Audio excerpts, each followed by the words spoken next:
Hey, it's Amy Lewis from the KFBK Morning News, along with Brandon Hafley from Catalyst Mortgage, and we are here, of course, for the Catalyst Report. Brandon is the president and CEO of Catalyst Mortgage.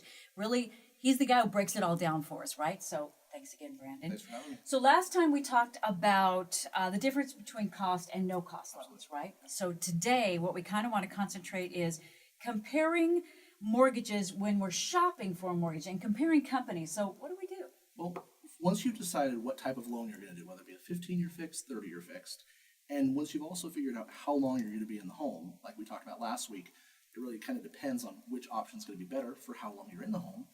Then we compare the loan amount, the closing costs that are listed, or it would say on the loan estimate, closing costs, and then we compare the points side by side.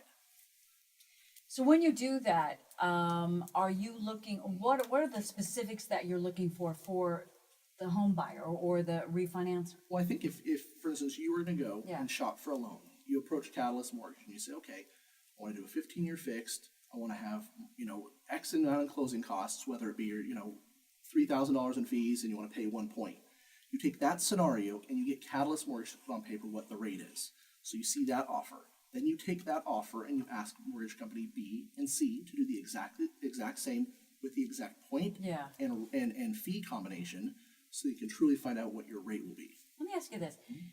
So you're talking about a 15-year mortgage or a 30-year mortgage refinance. So how many people actually do go for a 15-year refinance? Is it more that people go for like a 30-year?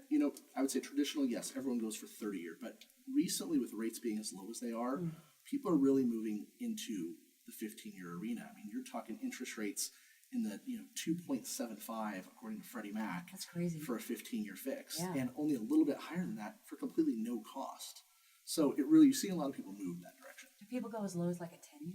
Absolutely, yes. Is that crazy though? I mean, It really you have to be really concentrated on paying off that mortgage. Yes and no. People that have refinanced and haven't refinanced for 6, 7, 8 years, and that now and might have a 4.75% or even a 4.5%. If they're going to be able to drop to a rate in the mid twos, their payment might even stay the same. Wow. So even though people think that, hey, this payment might skyrocket, Yeah. it really might not. Is it better to go with a no-cost loan? In my opinion, yes, it is. Why? Well, right now, people are refinancing every 6.7 years, according to Freddie Mac.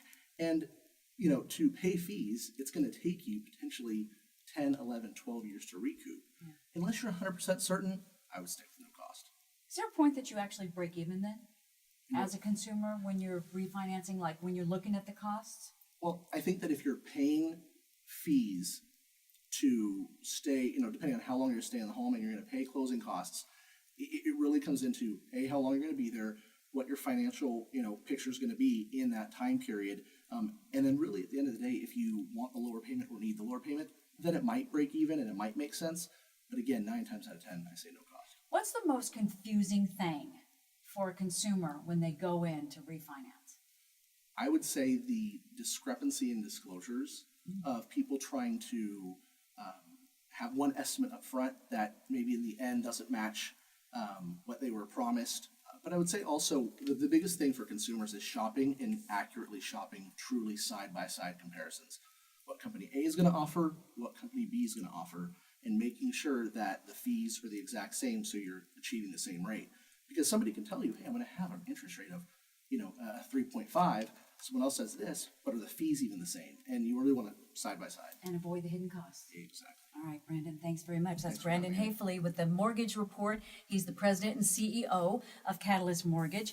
Just make sure that if you are considering a refinance, make sure you get the true side-by-side, apples-to-apples comparison. It really is the smartest way to make the financial decision that you have to make. Thanks for joining us for the Catalyst Report.